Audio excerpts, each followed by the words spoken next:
Assalamualaikum warahmatullahi wabarakatuh. Waalaikumsalam. Salam Swastiastu, Namo Buddhaya, salam kebajikan kita semua. Ya, begini kawan-kawan, mengenai pada hari ini kita akan menjelaskan mengenai ketahanan pangan, membandingkan antara negara Singapura dan negara Indonesia ya.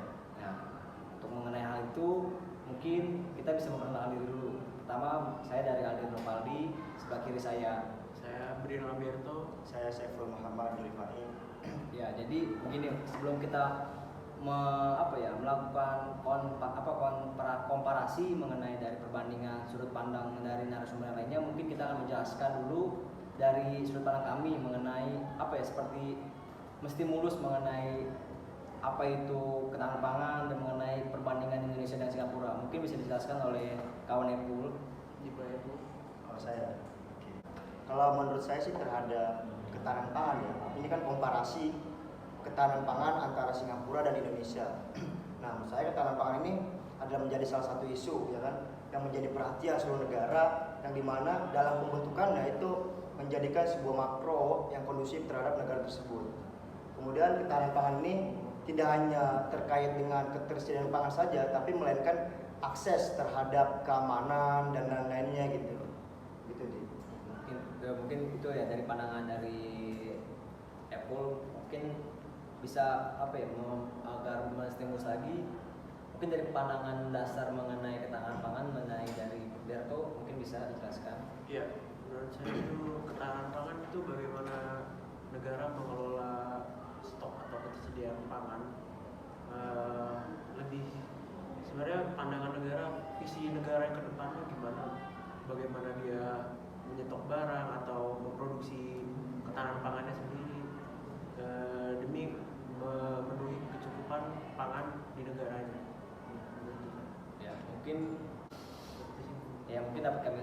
dapat saya simpulkan mengenai dua sudut pandang dari kawan-kawan tersebut.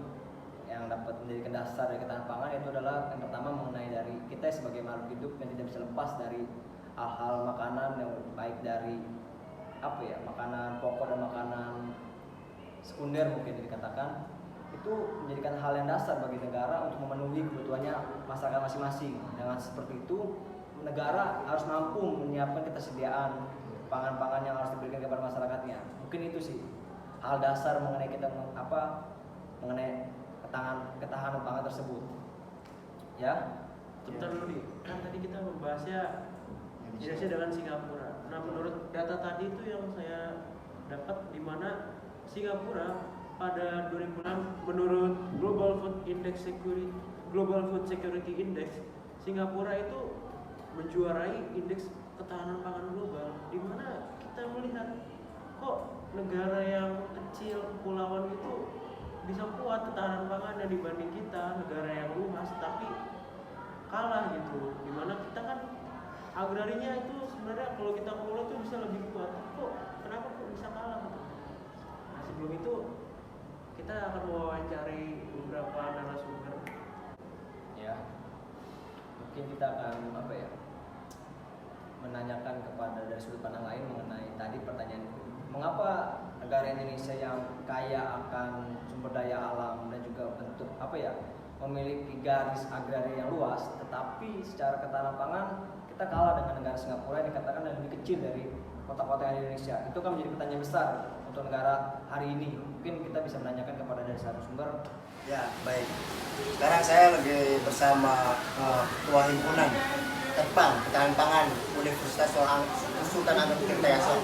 Boleh diperkenalkan Bro?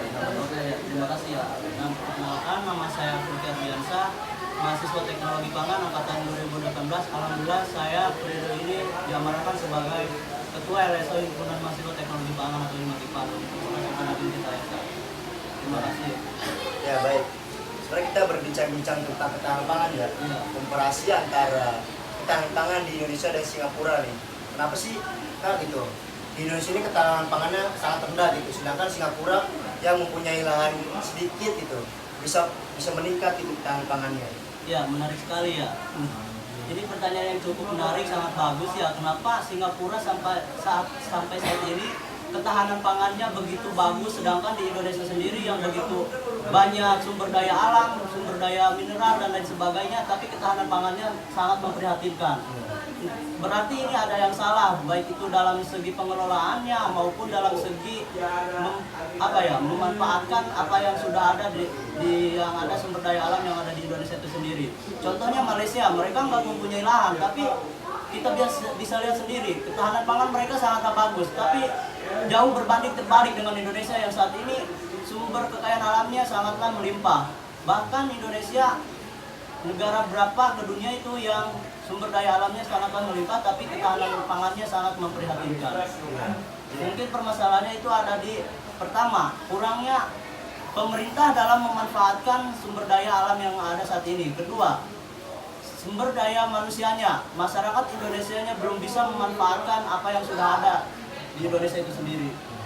Tapi terbalik dengan di Singapura itu sendiri. Di Singapura tidak ada lahan, tapi mereka sumber daya manusianya sangatlah mumpuni sehingga mereka bisa mengelola apa yang nggak ada di mereka itu. Gitu Bang.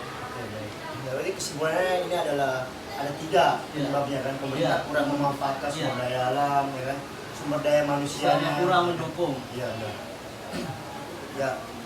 Kemudian tapi menurut indeks ketahanan pangan di negara atau di Asia Tenggara, memang Indonesia ini adalah di data indeks ketahanan negara ya, negara Asia Tenggara, Indonesia ini mencakup ada peningkatan yang di era Jokowi dari 2015 sampai 2016 yang mencapai dari 49% sampai 50,7% nih. Kenapa itu bisa meningkat itu? Apakah penyebabnya atau pemerintah memang udah memanfaatkan nih sumber daya alam dan memanfaatkan sumber daya manusia ini gitu? Ya, sebenarnya dari periode Pak Jokowi, Presiden Jokowi saat menjabat sebagai Presiden Republik Indonesia, ketahanan pangan di Indonesia agak lumayan meningkat, walaupun peningkatannya tidak signifikan. Karena itu pun harus kita melalui beberapa tahapan dan tentunya dengan proses ya. Tidak semena-mena pengen langsung ketahanan pangan. Nah, mungkin Pak Jokowi di sini salah satunya dengan program yang Pak Jokowi rencanakan, yaitu dengan bekerja sama dengan hal ini dalam Dinas Ketahanan Pangan ataupun Dinas Pertanian. Di hal ini adalah Kementerian Pertanian yang ada di Indonesia. Salah satunya itu program kerjanya itu Presiden Jokowi ini adalah diversifikasi pangan. Nah, diversifikasi pangan ini adalah bagaimana kita cara mengubah dari pola mindset masyarakat itu yang tadinya mengonsumsi padi, beras, berubah menjadi hal yang lain, misalnya ubi ataupun jagung dan lain sebagainya. Itu cukup membantu bagaimana ketahanan pangan di Indonesia sampai meningkat pada saat ini. Ya, terima kasih kepada Kak Felgi telah mencapapkan untuk diwawancara. Ya, saya kembalikan kepada Aldi. Ya, tadi sama-sama kita saksikan dari beberapa narasumber kita, ada 2 narasumber yang sudah memberikan pendapatnya tentang ketahanan pangan atau perbandingan antara ketahanan pangan di Indonesia dan di Singapura. Dan dapat saya simpulkan mungkin di negara Singapura, kalau menurut Food and Veterinary Authority of Singapura ini mengimpor lebih dari 90% makanannya, ya kan Brian ya? Betul. Apakah betul? Ya.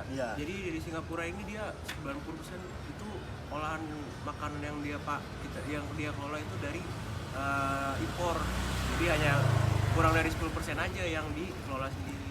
Hanya sejumlah beberapa persen ikan dan sayuran itu 88% dan telur itu 25%. Jadi hanya memanfaatkan produk lokal itu sangat minim sekali.